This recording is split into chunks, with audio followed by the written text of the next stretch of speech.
As much as people say, don't judge a book by its cover, that's really what covers are there for. Meet the team at Sound Booth Theater. My name is Emily Levis. I am the Director of Marketing and Communications. And with me today is a very special guest. We have our proofing manager, Nick LaGrand. Welcome, Nick. You're going to make me blush with that kind of praise. So, can you tell us your SBT origin story or how you came to work here? My first involvement that brought me into contact with the company was I was a moderator in the LitRPG group for a while. And then because of differences with He Who Shall Not Be Named, I was removed from the moderator role there and ended up moving over to moderate in GameLit Society. And so from there, I've known Jeff for several years. I've been scheduling the promos for all the audiobooks that you guys release in the genre for a long time. And I don't even remember how the subject came up, but at some point I mentioned something about editing and he was saying, oh yeah, proofing. And I was like, oh, audiobook proofing, that sounds like a thing. And so years actually went by between that conversation. And then one day I finally reached out because I wasn't as busy with stuff as I used to be. And I was like, hey, how about that proofing? It's got to be approaching 20 something books now. Wow. I didn't realize it had been that many. Already. Wow. Yeah, That's well, awesome. It's crazy. When you do a whole bunch in one series, it's adds up real fast, and then a bunch of other random ones here and there. So, speaking of proofing, as proofing manager, I feel like your job is a little bit more behind the scenes than like the narrator or the author. Could you please share with our viewers what your role entails? Proofing managing is separate, but as a proofer, I think is the more relevant part to people watching this. I think, like you said, it's really behind the scenes, and the real goal of good proofing is that no one realizes it ever happened, You want to take out any kind of distractions that exist between the narrator or voice actors and the listener so that they don't ever consider the fact that they're listening to a recording. You want it to flow naturally as possible. You want to make sure that they don't ever have to stop and think, wait, what was that word? It's an idealized, what would you say, Plato's platonic form of a conversation is what they should feel like they're hearing, You want to make sure they understand everything, that the pauses aren't too awkward, that all the beats hit just right. And if it's all done well, I think nobody ever thinks about it. But boy, do you know it when someone doesn't do a good job. So I'm glad you mentioned GameLit Society earlier because I feel like you've been a fixture in the GameLit community, both as a moderator and then also as an editor for many years now, certainly as long as I've been acquainted with it. How did you first get involved with GameLit? Well, that goes back again to He Who Shall Not Be Named. I randomly came across GameLit on Amazon and noticed a few errors in a couple of his books. And my first contact with him was reaching out on Facebook because that happened to be where I was active. And he mentioned in the back of his books he could be contacted on Facebook. And I was like, hey, I found this error and this error and this error here. And I'd barely just done a tiny bit of editing before that. I think I'd done one book prior to that for a friend who was basically just, oh, hey, can you read this? And when I handed it back to him with like 700 notes, he was like, oh, wow, that's a lot of stuff, but I see your point. And so it kind of made me think, there's something to this. But again, I'm always kind of slow to make these leaps in doing things. So I reached out to him and told him, hey, I found these errors. I have no idea if he ever even implemented them. But then I was kicking around in the group for a while when he put out a call for moderators. And I was like, yeah, I'm in this group all the time anyway. I might as well delete all these posts that I see that are off topic. And so that's how I got into the moderating stuff. But one day asked if would be all right if I made a post, saying that I was looking to do some editing in the genre because I noticed a lot of books in the genre could use some work. And I figured, hey, if I'm going to keep seeing all of these errors, I might as well be fixing them. And if I'm going to be fixing them, I ought to be getting paid to do it. One of the first people to reach out to me was Edward Castle, which Jeff did the Unbound Deathlord series for him. I don't know if you remember that one. But so I worked with him, and from there I've done stuff for all kinds of people. But I did beta reading for Dakota on one of his books. What is it called? Shadow Alley Press. I've done some work for them on some of their other series. Did a book that Blaze put out through his publisher seems like everybody at some point. It's hard to even keep track. You mentioned you've done over 20 books with us already, which is wild because it hasn't been that long. So, what's your No, favorite SBT project you've worked on so far, and why? I guess it has to be Chrysalis. It's I mean, the second one won an award, and you can see why it is. It's just hilarious. It's such an absurd concept to be like, oh yeah, I get reincarnated as a giant monster ant. I mean, right on its face, it's insane. But the quirky humor that he brings to everything, and the way that he managed to carry the story for so long, with no dialogue. It's literally just the guy talking to himself with a voice in his head for like the first half or more of the first book. It's kind of an amazing feat in literature to not rely on people talking to each other. I was really impressed with everything about it. It just tickles my funny bone. All the adventure stays pretty interesting. They keep upping the stakes just right. It's gotten pretty high in the spectacle region, but it hasn't quite succumbed to spectacle creep. We're not punching gods in the face or anything, but just, but it's great. I don't have any complaints about it. I'm trying to remember now which book it was. I think it was the second book was upping the ante, and it has a cover art of a bunch of ants playing poker. And I normally hate cover art for books that doesn't depict a scene from the book, or something that could be just generic, like here is a character from the book standing there. I don't like when there's a scene clearly depicted that doesn't exist in the book, and that doesn't. But I was like, it's worth it for the pun. And the book Right. is all about puns. So I was like, okay, I'll have to forgive that one. That's great. So switching gears a little bit, as an American living outside the US, what's the one thing you miss most about the US? I haven't driven a car a single time since I've been here. It's been over 3 years now. And Wow. so that's been really weird. I got my license when I was 16, and I've driven consistently ever since then for whatever, not giving away my age, I guess, but around 20 years, I was driving all the time. And in my old job, I racked up a lot of miles. And to just go cold turkey from that and not have driven in so long is really weird. It's convenient to call an Uber and everything, but sometimes I just like to drive my own car somewhere. So back to proofing a little bit, what would be your dream proofing project? Actually, been having a thought lately that it'd be cool to proof a project that I took creative control over. So there's a lot of stories out there that I've read personally that never got the kind of success that would warrant normally getting a audiobook.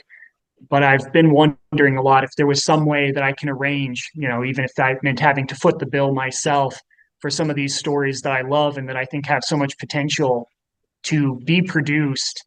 And I would love to just start from the manuscript itself and fill everything out and then, make all the calls and then do the proofing as, one of the, what is that, the second to last step, basically, before it goes to polishing and then see it come out. I think that would be great just for the novelty of being behind all of the steps.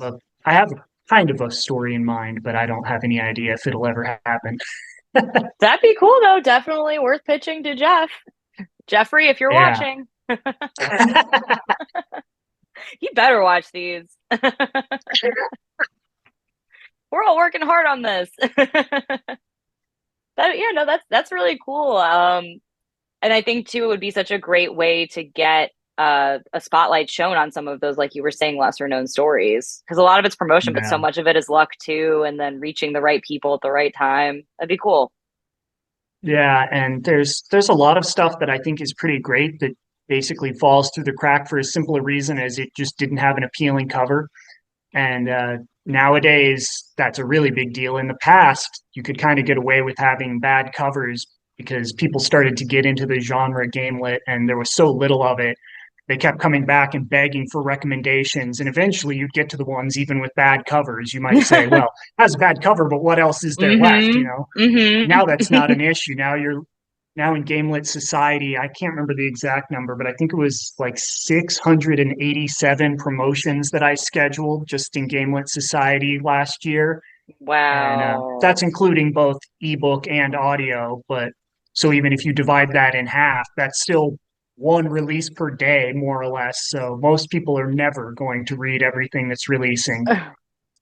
there's so much less room to let things slide now. There are so many books that I'm sure I haven't read that would be great, but just you got to sort them out somehow. And as much as people say, don't judge a book by its cover, that's really what covers are there for. Yeah. If you can't convey to me the idea that this is a great story with the image on the cover, then you've lost most of your chance because first you see the cover, and if that looks good, you read the synopsis. The synopsis is at least somewhat interesting. I go to the reviews, and my favorite thing for reviews is to go to the negatives and look and see who hates it and why they hate it. Because a lot of times people are like, oh, I hate how the main character was this or that. And I'm like, I like that, or I don't mind that. And it's just like, well, if all the complaints are things that I either like or don't mind, this has got to be a banger, right? True. And the positive ones, I think, are more likely to have spoilers. And if I'm interested in reading, I'm going to be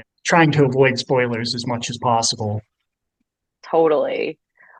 Now you mentioned sort of how much the genre has grown in recent years, which is like great segue into my next question for you, because I do still feel like while so many more people of like the general public or what have you have become acquainted with Gamelit, I still feel like we're a bit of a niche.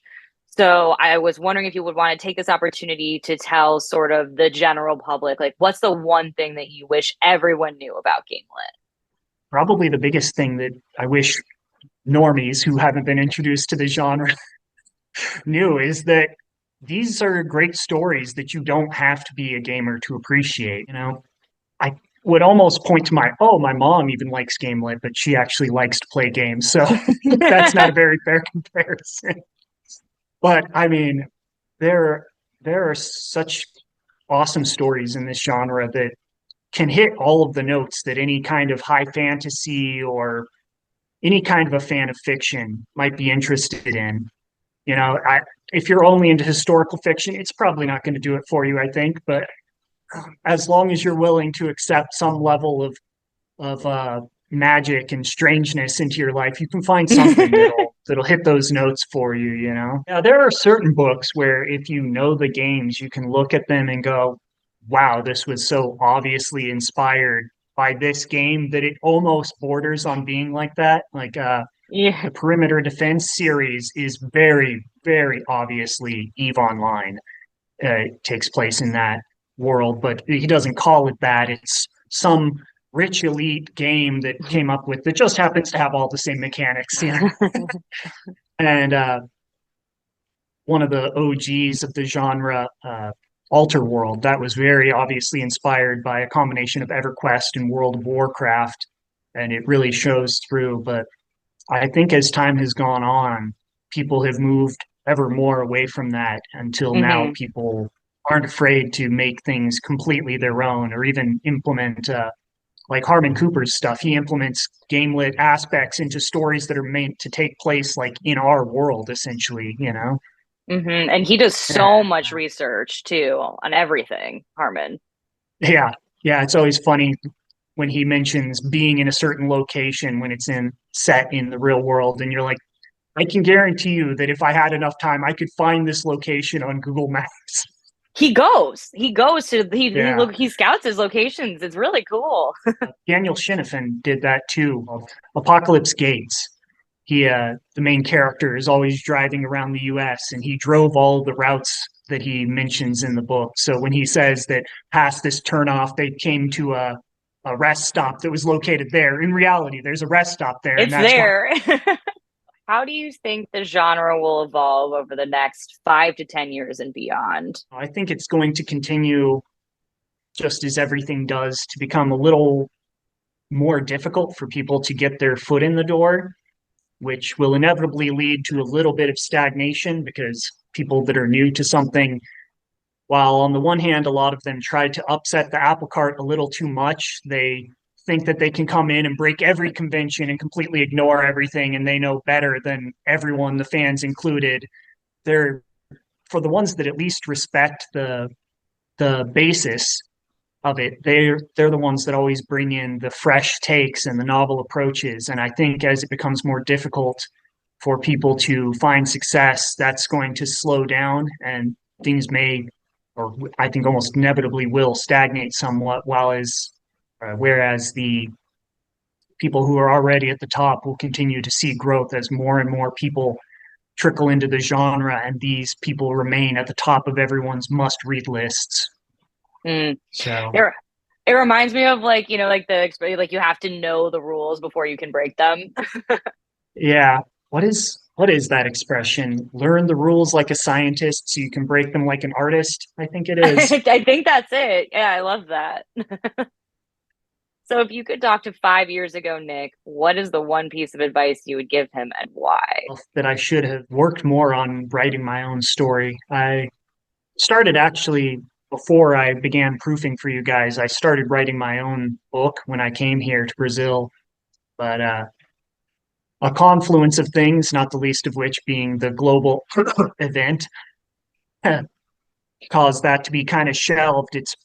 I found it pretty difficult being isolated on a completely separate continent from my family to find motivation to do anything other than just get through each day. It was kind of rough being here, and it was really, really hard to get any creative juices flowing. So that Mm. story got kind of abandoned right when I thought I was going to be dedicating all of my time and effort to it. I'm looking at trying to pick it back up, but hasn't happened yet. If I could go back 5 years ago, that would have been a couple years before I ever did this. If I would have started then, I think I would have had a lot better chance at having a published book by now. Well, hey, it's never too late. Just if I can't get the creative juices flowing when I'm writing, sometimes I just like I know it sounds stupid, but I'll look up like dumb writing exercises and like find some just to get the juices flowing because everyone deals with writer's block differently. Writer's block snowballs. It's like if I'm feeling Right. uninspired one day, I'm way more likely to feel uninspired the next day. And then it just gets harder and harder every day that goes on. So I think you should pick it Yeah. back up. Thanks. Thanks for the encouragement. And yeah, I know what you're talking about. Once you kind of break your streak of doing the thing, it gets harder and harder to get started once again. You're more and more tempted to go back and start reviewing old stuff instead of moving forward. At this point, I really have to if I'm going to restart my project because I don't honestly remember the details of everything that happened up to it. And I like to call it the tyranny of the blank page, where when you have that blank page in front of you and you could write anything. It's so open and it's such a intimidating thing where you could just do anything, but you know that whatever I do right now necessarily limits all of my options going forward. It's hard to start. You start out with everything and you have to just start cutting Yeah. away everything that's not the story that you're telling, which is a weird way to look at it, but I think that's really what it is, and that's really the paralyzing thing about it. Years ago when I was doing book publicity, I worked on this book. It was a business book. It was called A Beautiful Constraint. And it had all these different case studies and stuff, but it was all about how constraints should actually be looked at as advantages because it's like, to your point, it's sort of dictating like the room that you have to work. And I just thought that was so Right. interesting and something I've tried, even though it was a business book targeted at, Mm. entrepreneurs and COOs and that kind of thing. Yeah. I do try to apply it to my creative writing too. Definitely makes sense. It's kind of funny. The first story that I ever had the idea to write, I actually sat down and wrote, I don't know, 3 or 4 paragraphs, nothing of it. But I had basically had this idea for a couple of years to write a book, which was, I guess, in essence, you could say a Wheel of Time fan fiction, because what inspired me to want to write it was my mom reading the Wheel of Time. And she would sit there and tell me almost like scene by scene everything that she read and discuss how she felt about the part she was reading and how everything was this and that for her. And it gave me the idea to write this story. And I thought about it and told her about it. And when it came down to just writing it, it never manifested. But I know what you mean, because when you have that, I can see why people get into fan fiction. When you have those restrictions, these are the rules of the world. It's a Hmm. lot easier. You're already so constrained, so you don't have to limit yourself so much. You basically start to think these are the rules, and if it doesn't necessarily go with the story you're wanting to tell, how could the rules be twisted, or how can I move between them to tell the story that I want? Oh yeah. You end up needing to make so many background documents for yourself, like to keep Uh, track of everything. Well, I hope you get back to it because I would love to read it. Okay, so this is it. Last question. We're at the end here. This is your chance to give the fine folks at home any random fact about yourself. The thing that I love most about being in this genre or anything having to do with writing has always been those moments where I get to talk with a creative that's having some trouble with something or that's done what they thought is their best and show them that there's still room for improvement. I can find an angle that they haven't thought of yet and boost it that much higher than it was before. That's really my thing. I wish I could do more of that. It's a kind of rare thing to get to because to suggest improvements, you first have to be very familiar. So I'd have to sit down and know the entire story before it's really possible. That's what I like about editing. Even then, within that framework, it doesn't come up too often, but it's always a great feeling when it gets to happen. Yeah, I mean the collaborative, like contributing to the creative process, getting to collaborate with other creatives. There's nothing like it. There really isn't. Exactly. All right, Nick. Well, thank you so much for your time. I hope you had as much fun as I did. Yeah, it was a blast. We could do 2 hours easy. Easily. All right. Yeah, we'll come back to you once we get through the whole team. We'll come back. All right. Sounds like a plan. You All have a right. good one. You too. Until the next time. Até logo.